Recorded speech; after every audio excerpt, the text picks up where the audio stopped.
If your A players are polite, compliant, and still hitting their numbers, but the spark is gone, you don't have a compensation problem. You have a visibility problem, and it's going to cost you more than a raise ever would if you don't fix it.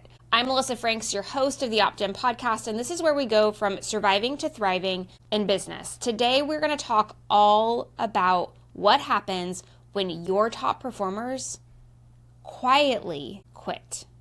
And this is something that we see in businesses of all sizes. It never happens at the same predictable phase. It's unique to the individual. And that's what we're going to talk about today. I often say to all of the businesses that we work with that as soon as you go from solopreneur to a team of 2 or 3 or 4, even if they're contractors and not yet employees, you're now in the people business. You're in the people business because the success of your business relies on their effort. It relies on their productivity and their ideas and their relationships. It's no longer a one-man or a one-woman band.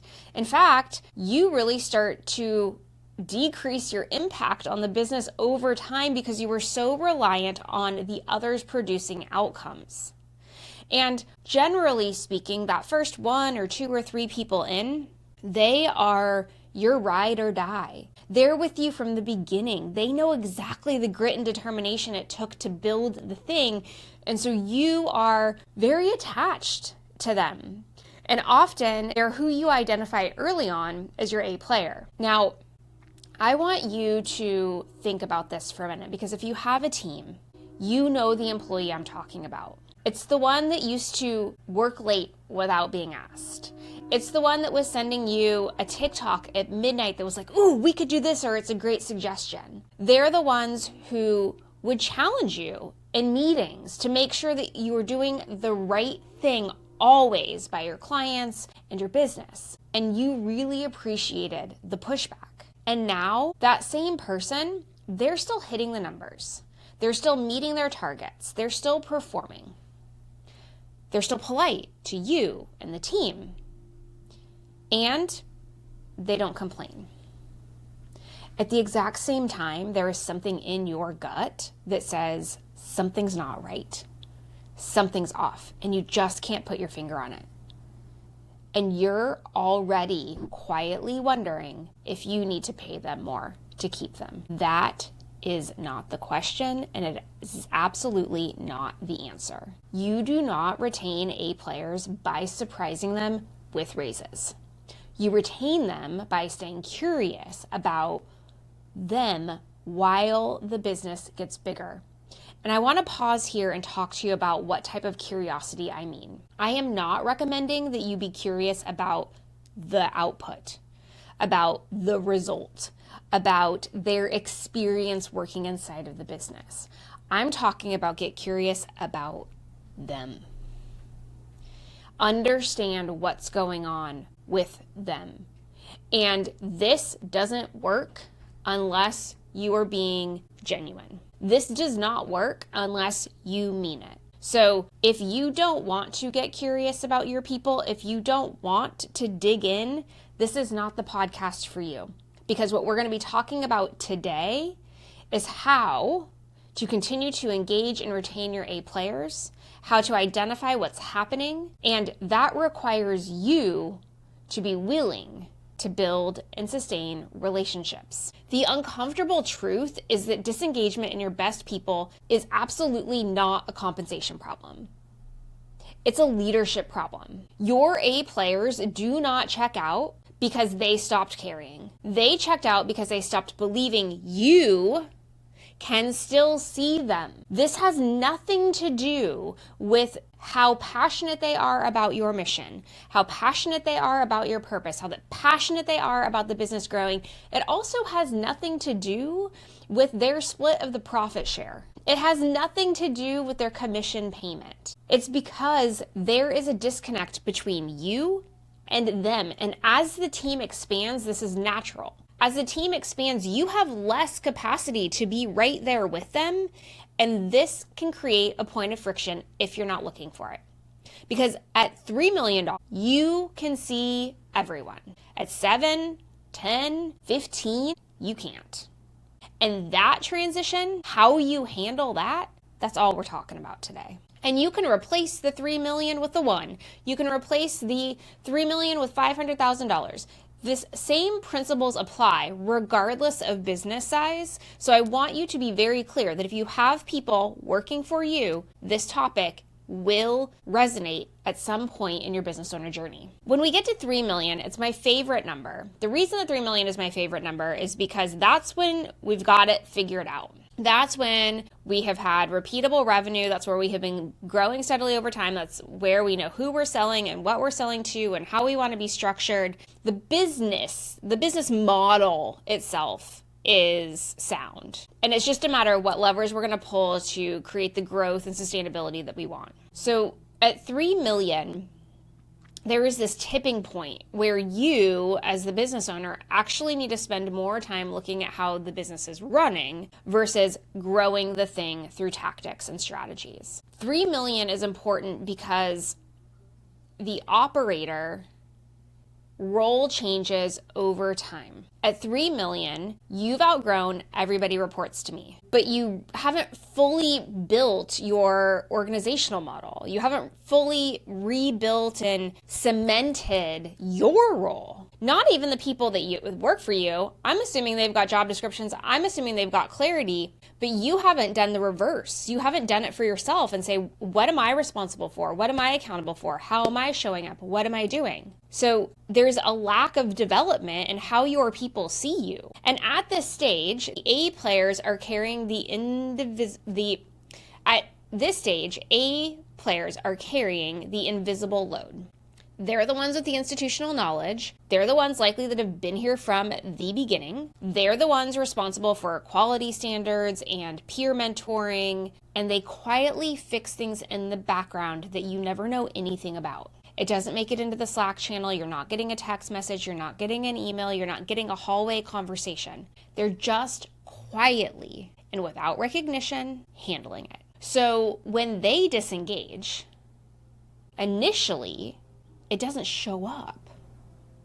And that's because you have other people on the team to carry the weight. You will actually see their disengagement in things that you can count for 6 or 9 months. And that's because all data does is tell you what happened. It doesn't tell you what is happening or what will happen. By the time you see that they've disengaged, you either lost them, so they're gone. So you didn't even realize they disengaged until they were gone, and then all of a sudden you look at the numbers and you're like, oh, yep, that tracks, that makes sense. Or you're backfilling with 3 B players trying to cover 1 A player's output. So what also happens when they quietly disengage is stuff just isn't getting done. So you start to see that there's a lack of efficiency. You start to see that there's open loops. You start to see that there's like gaps all over the place. And so you hire another person to solve the problem, and you hire another person to solve the problem, and you hire another person to solve the problem. Recently in a business, we saw an A player disengage and kind of pull back, and their version of that was they were establishing some boundaries. And what started to happen was we needed to go get temporary support to do this. And we needed to go get temporary support to do that. And we needed to go get temporary support to do this. And what actually happened was the A player that had pulled back was now being asked to manage this temporary support. So we actually created more work for the A player because we were trying to solve the problem, but the problem really was that they had pulled back. And by giving them all of this help, we just created another issue, which had them disengage more, which created a bigger mess. It was a cycle that was going on over and over and over again because we didn't identify that the A player had disengaged. In fact, we had misdiagnosed it and thought the A player was overwhelmed. And all we did was actually create a cycle of overwhelm. And when this starts happening in the business, this is where a plateau comes from. A player disengagement is one of the top 3 reasons that growing businesses stall between 3 and 10 million. And nobody on your team is going to be able to tell you why the plateau is happening. This is one of the hardest things to diagnose from inside of the business. It takes somebody from outside to do a significant amount of due diligence to understand what was happening and what is happening. and really dig into the people. Remember, I said you're in the people business to understand this driver. We have seen numerous businesses get into significant financial trouble as a result of this right here, where the A player disengages. And the solution in almost all circumstances was we had to rebuild the entire team. It can be catastrophic if you do not pay attention to this. So there are 4 real reasons for why quiet quitting. There are 4 real reasons why quiet quitting happens in a business. And we're gonna walk through each of those reasons. We're gonna name it. We're gonna tell you how to identify it. And then we're gonna give you a tactic for what to do about it. So reason number 1 is that they've outgrown the role and nobody noticed. And this is pretty easy to identify. So they have a clear job description, they have clear boundaries, they have clear performance metrics, scope hasn't changed in over a year, and the business has doubled. Nothing about their job has changed, and yet the business has grown dramatically. When you do not pay attention to A players and grow their roles in alignment with the growth of the business, the high performer stagnates. Now, I want to be clear that when I say grow, I don't just mean promotion and compensation increase, okay? So when this happens, when their role hasn't changed in a year, 18 months, and the business has doubled, they're really thinking, I'm working harder on a smaller feeling job. So if you think about this for a minute, maybe when you were at 3 million, you had everybody reported to you, the owner. And then at 6 million, you have middle management. And so that person that used to report to you now has a boss. And what didn't happen is they didn't get promoted into the boss role, but they now have a boss. And so they actually feel like what they're doing is smaller, that their span of control, their responsibility, their impact of the business shrank as a result of the business growing. So here's what you do about that. You just do a scope audit. You sit down with them and say, so here's your job description, and what are you actually doing? And get really, really clear on what they are doing versus what they're expected to be doing. And assuming that there is a gap, there is either a promotion conversation or a boundary conversation. And both are legitimate. What you can't do is pretend the gap isn't there. So if you sit down with somebody and they're doing a whole bunch of work that's not on the job description, and you know that they're not doing that work well, that's a boundary conversation. And then you have a conversation about we need to hire somebody to do that work. Or it could be you're doing that work to avoid doing this work, and then you can have a conversation about maybe we don't have the right person doing the right thing. Maybe we need to change your job to this other set of work. In other cases, it's that they are really actually managing a whole bunch of people and they're still at an individual contributor level and you just didn't bump them to manager and a promotion is warranted. Either way, however it goes, sit down, understand what their job is defined as, what they're actually doing, and then come up with a solution. You either create boundaries and shift work other places, or you move them into a new role where they do the work that they're actually doing and find somebody to do the work that they're not, that's on their job description, or you promote them. But what you're not going to do is just pretend that it doesn't exist and carry on. Reason number 2 that this happens is they're carrying people who shouldn't be carried. So the number 1 reason that A players leave is because they are carrying B players. Full stop. When A players cover B players, you rarely know it. The reason that you rarely know it is because the work's getting done. Things are getting done on time. Things are getting done with the right level of quality. They stopped escalating to you. They stopped telling you about it because you weren't doing anything. Every time they did, you didn't do anything. And they started to get a little bit concerned that if I continue to do this and you're not doing anything, I'm just becoming a tattletale and I'm creating a problem. Your silence taught them to go quiet.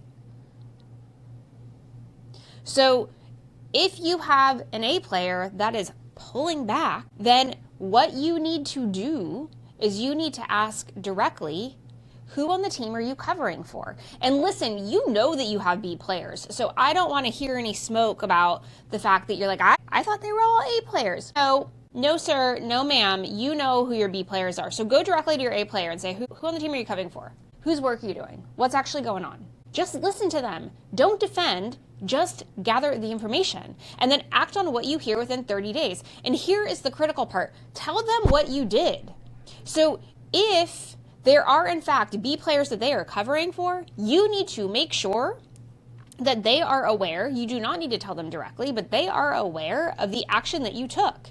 In some cases, it might be that you give them a performance improvement plan, and so their awareness around the action that you took is they actually see the person performing. Or it may be that you create an improvement plan and the person quits or leaves or is replaced, and you ask the A player to help you hire the new person.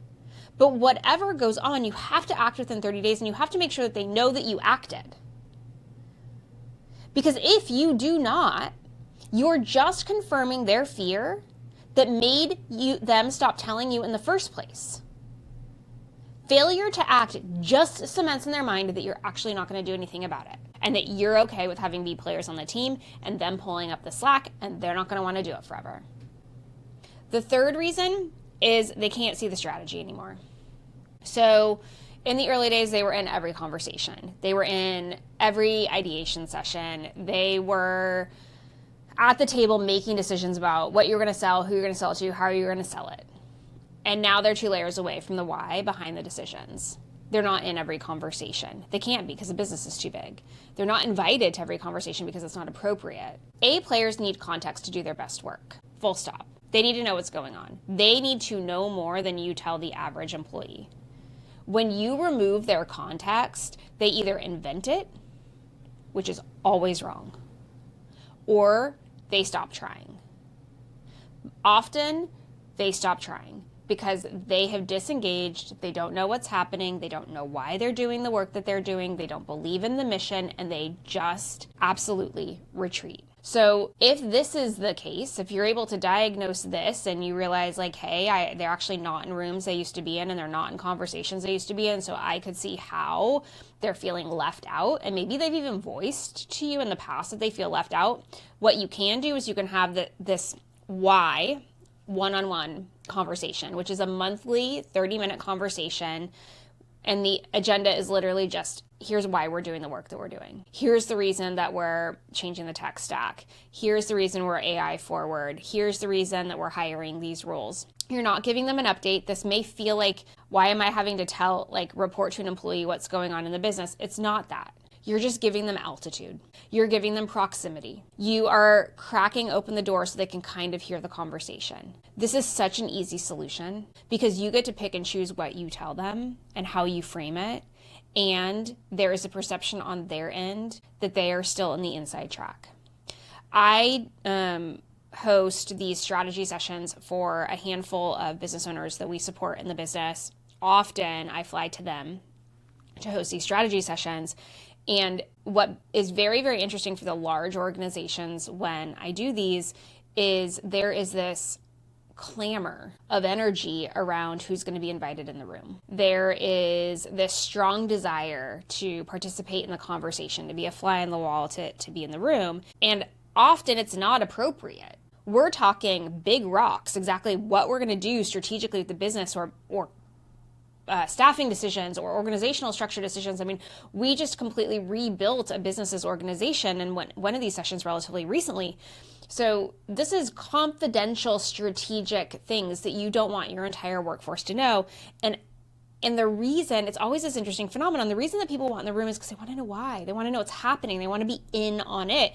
And when the business goes from very, very small, where everybody was in on it because you're literally sitting around a table trying to figure out what to do, to all of a sudden we have this more structure in place and there's some walls up and there's some things that you do and don't know, they feel left out. And so if you're able to have these why one-on-ones and crack the door open a little bit and let them kind of see what's happening, your choice on what you share and how much of it you share, etc., you're giving them proximity and altitude. They may not, in this example, be in that all-day strategy session, but they may have an understanding of what came out of that meeting and why it's important for their role. You do not need to exclude everybody from everything, but you do need to be very intentional about what you share and with whom and for what purpose.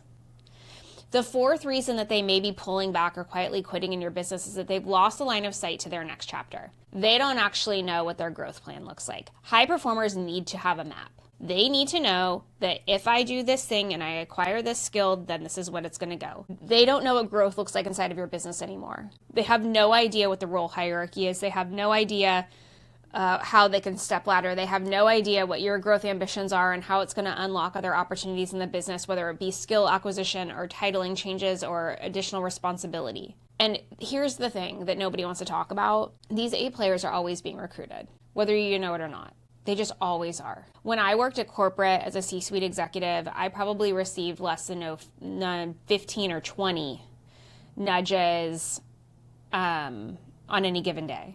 Most of them were things I had no interest in, and most of them were things that I was overqualified for and like whatever, but I was inundated from recruiters all of the time with opportunities. And your people are too. And if they're really, really good at what they do, or they are really, really specialized at what they do, it's interesting conversations they're having, not nuisances. So if you know that your person is sought after, maybe they've come to you and said, hey, I've got this job offer, like, can you match it? So sometimes people do that too, just to like pulse check the water.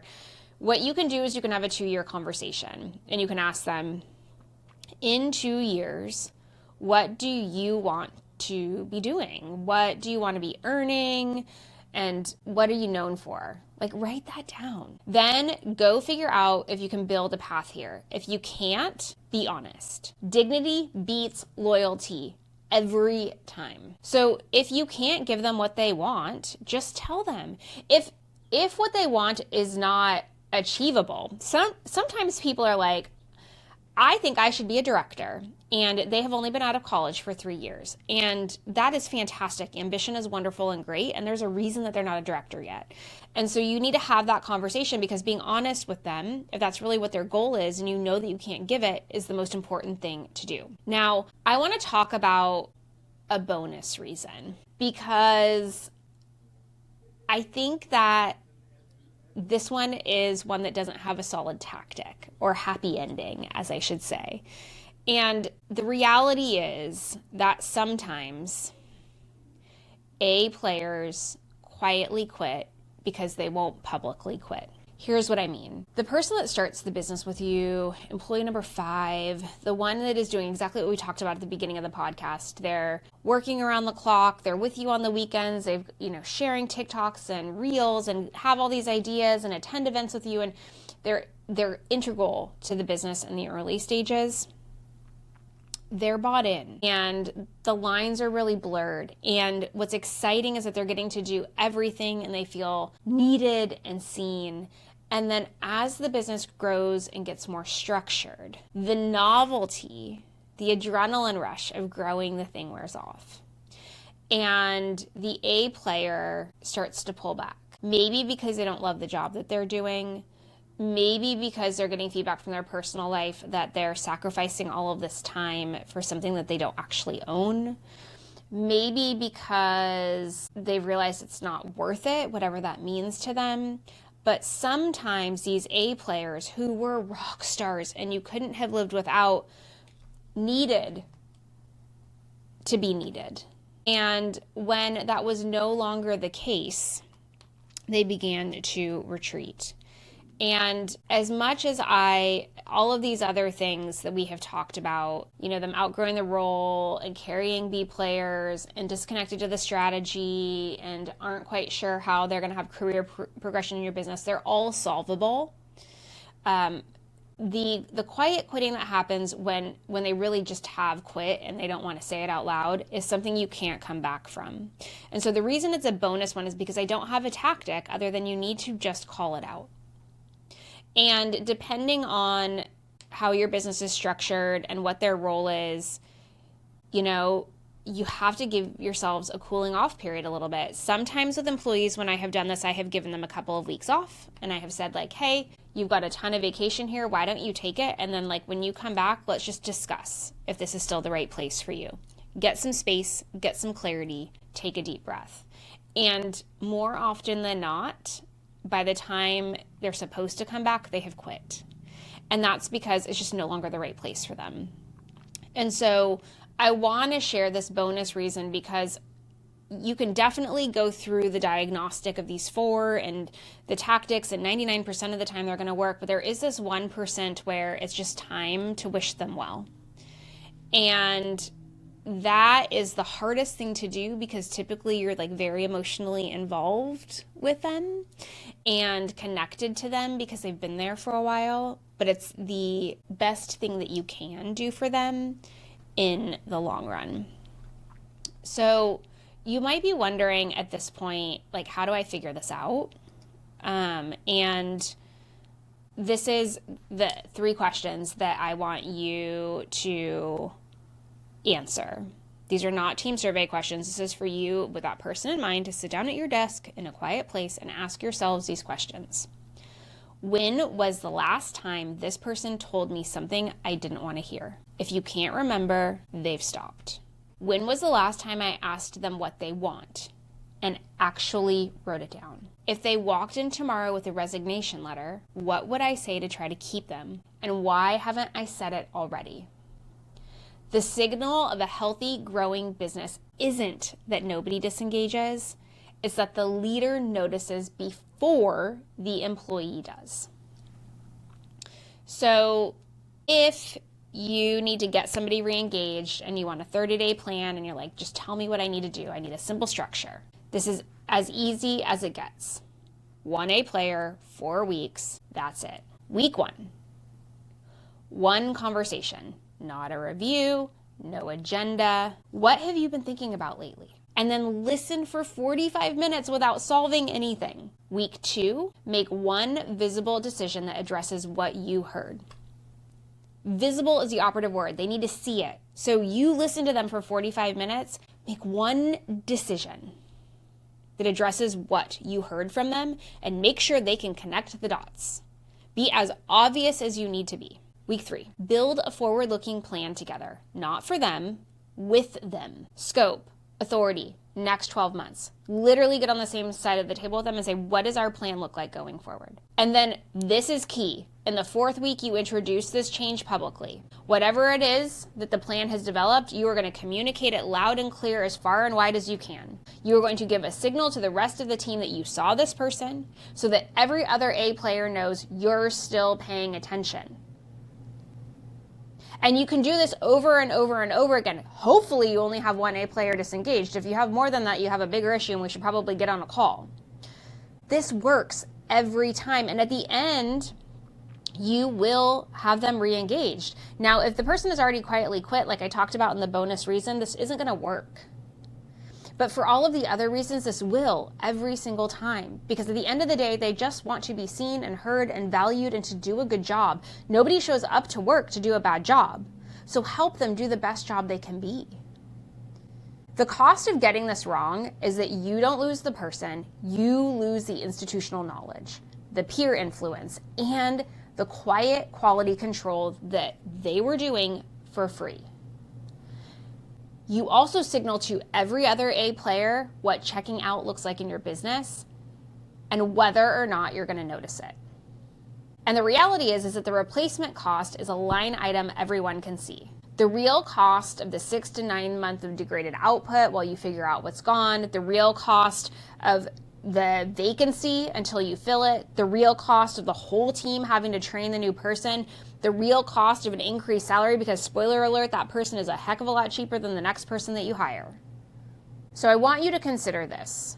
You are in the people business, but quiet quitting is not a people problem. It is an operator problem. It is the natural consequence of a business that has outgrown the way its leader used to pay attention. And the good news for you is that it is absolutely fixable. And it's fixable today, like as in right now, this week. You do not need a new HR system. You do not need to hire anybody. You do not need to bring in an expensive consultant. You need to have one honest conversation with one person. Your best people want to stay. They are waiting to see if you can still see them. So go look. What I want you to do this week as your homework is go pick one A player and have a real conversation, write it down what they say, and act on something.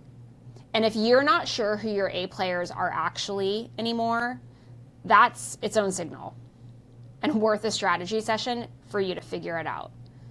I hope that this was helpful to you today, and I really invite you to do that homework, engage with your team, and suss out those A players and make sure that they're engaged too. It's the fastest path to growth long term, and it's the fastest way to avoid a plateau.